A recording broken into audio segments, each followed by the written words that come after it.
SportsTissueBox.com. SportsTissueBox.com. Get your SportsTissueBox.com. Football season is here, and what better way to commemorate the season than to grab your sports tissue box now at sportstissueboxes.com. Whether you're celebrating the thrill of victory or agony defeat, sports tissue boxes are there for both young and old. Grab your sports tissue box now at sportstissueboxes.com. Call them, baby, the Mets are here. Right here for you. Regain your financial freedom by grabbing the book 10 Commandments of Black Economic Power, an Amazon bestseller written by none other than Dr. Boyce Watkins. Grab the book now. Also, heating up summer 2023, B1 the movie, starring Dr. Claude Anderson, Madam President, and Riza Islam. Atlanta, Georgia, get ready. The All-Black National Convention is coming your way October 2023. We had the privilege of attending an All-Black National Convention. It was an absolutely life-changing experience. To get a free Dr. Boyce Watkins Black Business School training on how to make money without working, text the word STOCK to 31996. What up, y'all? It's your man Sam Ant here at Viral Hip Hop News. Do me a favor, hit that like button, smash the notification bell, and subscribe to the brand Viral Hip Hop News. Appreciate each and every one of y'all. Let's get to work. All right, Tyrese was on a Breakfast Club a couple of days ago and things got heated between himself and DJ Envy in particular. He took exception to a number of things that happened during that interview, but while the interview was occurring, DJ Envy said that he was going to box his face, box him in the face, whatever the hell DJ Envy said, because of comments that Tyrese made allegedly about his wife, DJ Envy's wife, during a time where Tyrese was going through mental episodes, taking mental prescribed medications for his mental, all kind of stuff. He wasn't in his right mind. Brother was out there and apologized for his actions, apologized for not understanding and not knowing what he was even doing, doesn't even remember the occurrences. But during that time when DJ Envy was kind of going on his rant, you could see that Tyrese was getting frustrated, but controlled and maintained his composure and allowed the conversation to happen in a manly fashion without there being any physicality involved. But obviously, Tyrese felt some type of way about it. He talked about it at length. You're going to see him talk about it here. Hell, he even got a little emotional. That brother can talk. Now, it's 83 minutes worth of conversation. That's a minute 20. That's an hour, 20 minutes. That's damn near a whole feature film of conversation that he had. I'm going to play a small clip of what he said. If you want to check it out in its full entirety, go check it out on his Instagram. But he also dropped this on one of his other captions that he dropped later regarding that interview. I'm going to read that caption, and then I'm going to play the audio of what Tyrese was saying during this conversation that we see right here. He said, "Just chopped it up, and we are both even more clear than we were yesterday. When black men speak, that's always the start of healing and forging ahead." I posted this specific photo of Charlamagne the God because although I was annoyed as fuck at the random jokes that he was throwing in while I was in the middle of all my vulnerabilities and expressing the traumas and the sentiments in and around those adverse effects that happened with my psych meds, one of my biggest takeaways was somewhere in Charlamagne's mind. I'm sure he knew I was coming in that motherfucker with an AR-15 level of animosity, laugh out loud, a tank fully loaded, arsenal ready to shoot up the club, laugh out loud with issues that's been festering between me, him, and DJ Envy.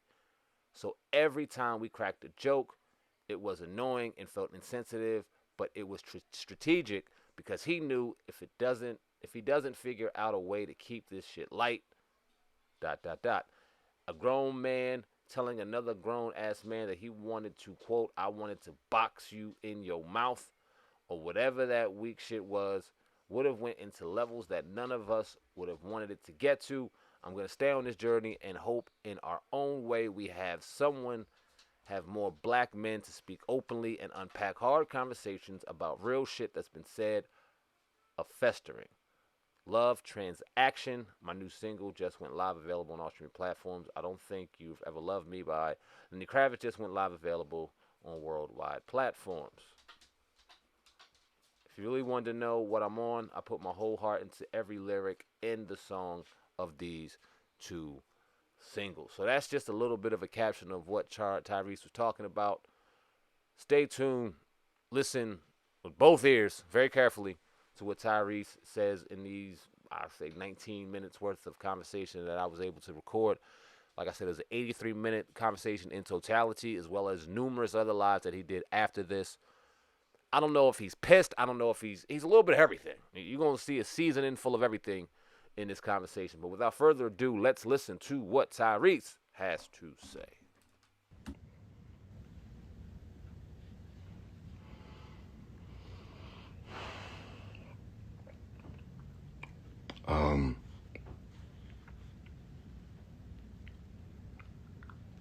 Good morning. I just wanted y'all to put your eyes on me and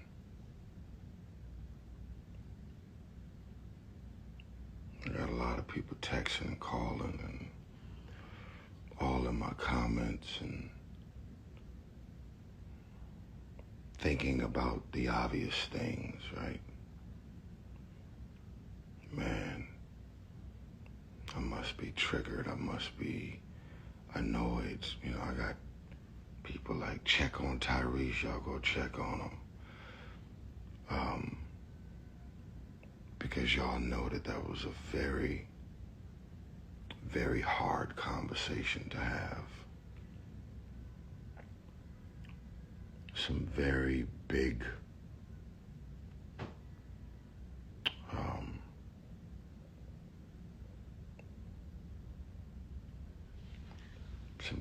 some very disappointing reveals.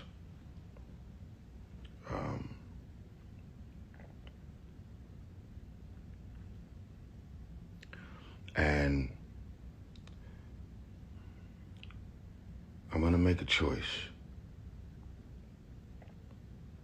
I'm gonna make a choice that I wish both DJ Envy and Charlamagne had made for me for the last 5 years as I've been going through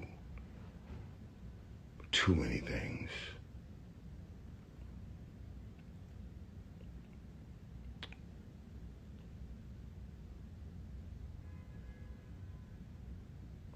I'm gonna make a choice to leave this shit alone.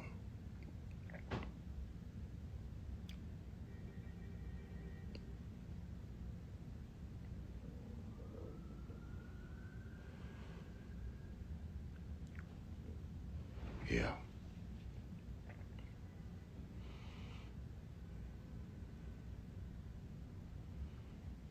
Y'all know, when you born and raised in LA,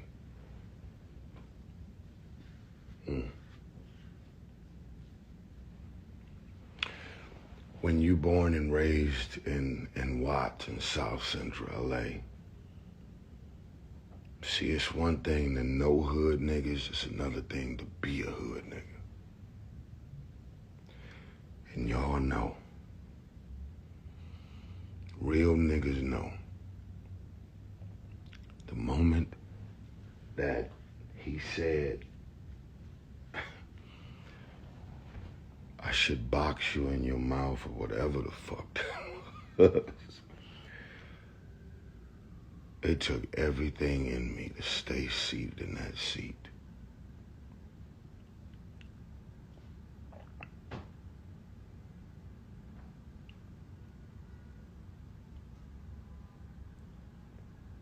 Charlamagne was clever because he knew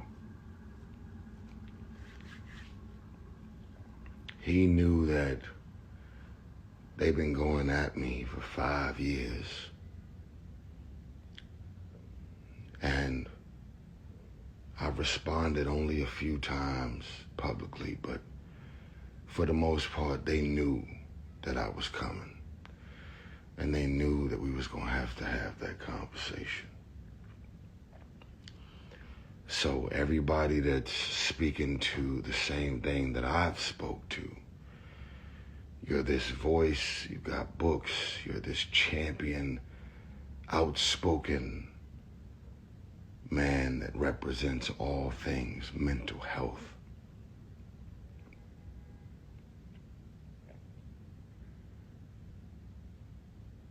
And yet,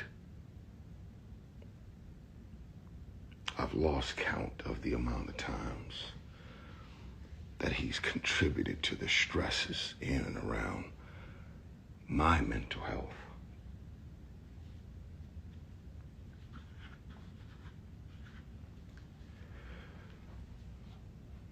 From being insensitive or just deciding to talk about a man that he actually knows. Never said he was my friend. Never said we were childhood homies. But like I mentioned to Envy, I feel like I know y'all enough to have some type of an expectation of you guys to just have a heart and just simply be able to say, man, I couldn't imagine what it would be like to come home to an empty house, no wife, and your child get taken from you while you're out of town. Just have a heart. Do your job. Talk your shit. I get it. But never lose sight of mental health and never lose sight of what it must, not what it feels like to go home to no wife, what it must feel. See, when you actually have empathy and you have a heart, you put yourself in other people's shoes. And you, as a man of integrity, you make the decision to not beat a man down with your words when you see that they're already down. You make that choice. And they've been through some shit, some real shit. And Envy is currently going through some real shit.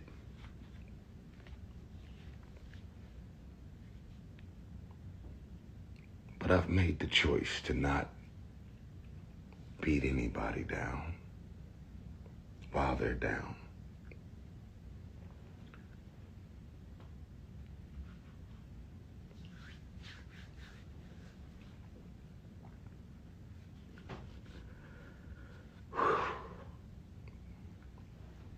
Didn't plan on getting emotional on live.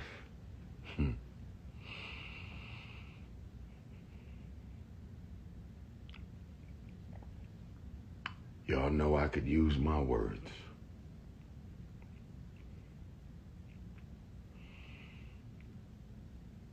Y'all know that I could make the choice to go at both of them, but I'm not going to do it.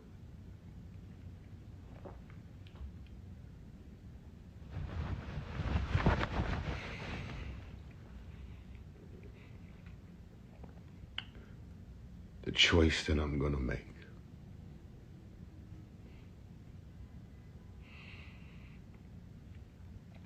is to wish them well in their careers, their marriage, their family, everything. I want the best for them.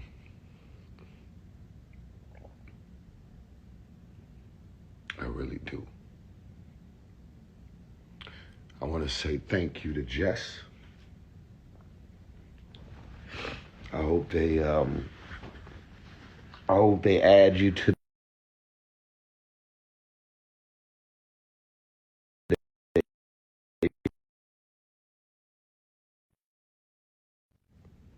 I hope they officially add you to the show.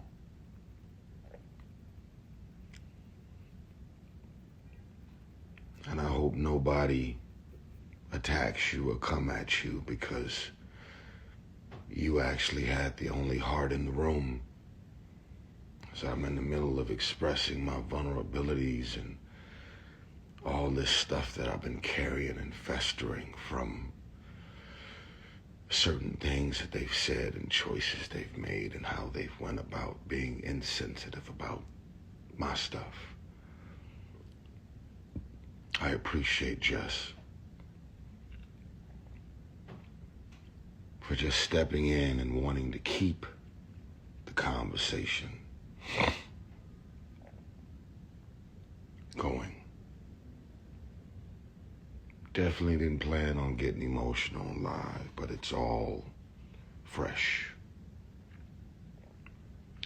One thing y'all need to know is I'm gonna be all right. I'm gonna get through this process. I'm gonna take this journey. But I'm gonna have to grow up.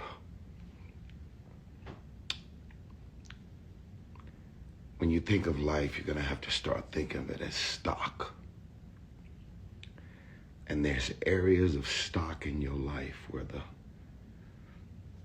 the value is low. There's some areas that you really gotta grow in. Then there's those areas where the stock is really high.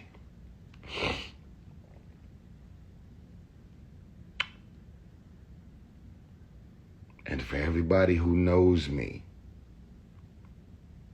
and for everybody who turned on me, never called, never checked on me, never came, never tried to pull up on me, never tried to come put their eyes on me and make sure I was good. I know one thing's for sure. As y'all have watched this Breakfast Club interview, y'all was happy as a motherfucker that I never called your name. Y'all was at home like, everything that I'm describing about envy or Charlamagne, I could have easily mentioned you. You turned your back on me too, and I never turned on you. I went above and beyond for you too, and you never even simply checked on me.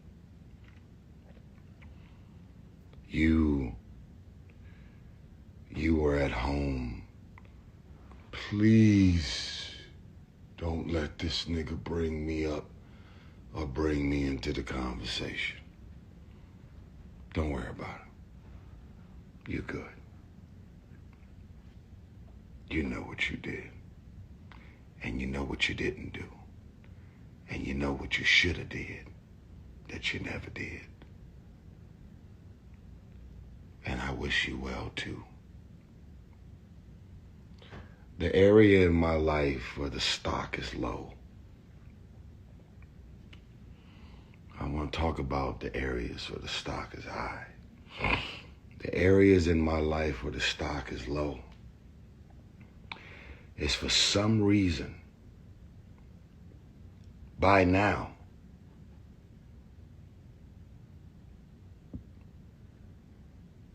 I can't believe I still love and care and go above and beyond for people who get too familiar, figure out a way to disrespect me, start thinking and believing like, what you gonna do? Like almost arrogant with getting too familiar. No honor, no integrity. And I still find myself saying, you've given me every reason to say fuck you, cut you off, be done with you.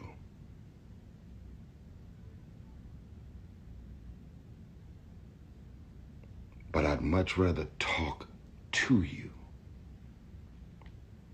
than talk about you and let you crash and burn and have whatever piece of a career that you're either trying to build, want to build, or have been attempting to build multiple times over the years. You can say a lot of things about me, but you can't say I'm not successful.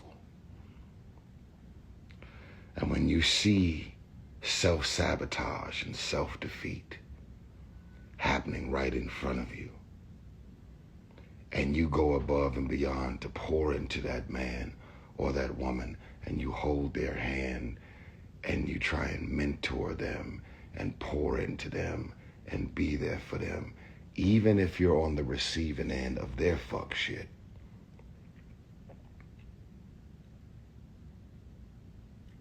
That's an area in my life where the stock is really low, because I'm supposed to not give a fuck about nobody but myself.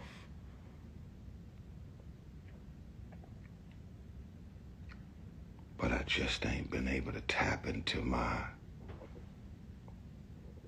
no fucks to give. I'm wearing this hat and I'm projecting. I'm gaslighting. Nothing about this hat is true. It's just the opposite. I give a fuck. I feel everything.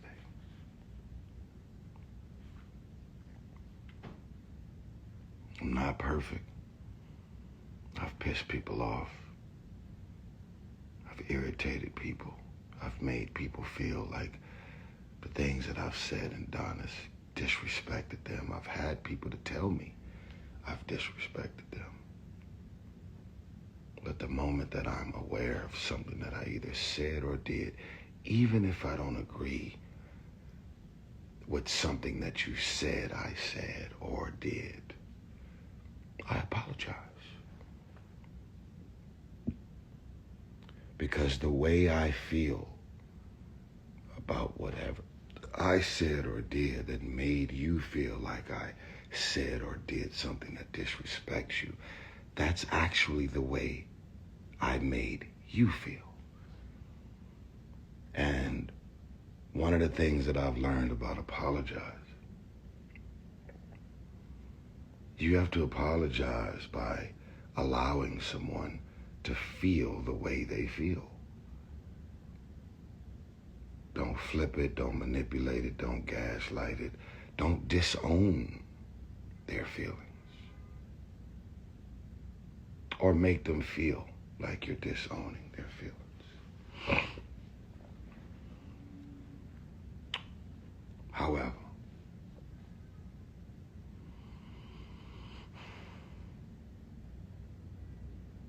I'm going to stay on my journey. Unfortunately, due to my fragile mental health state, I am not going to be able to finish, and I have not been able to finish my Beautiful Pain album. So it's not coming out this year. I just could not. I couldn't mentally and psychologically and emotionally push through it. I tried. I tried everything. I just couldn't do it. Let's hope that Beautiful Pain even sees the light of day. Let's hope. Right now, I just want to say thank you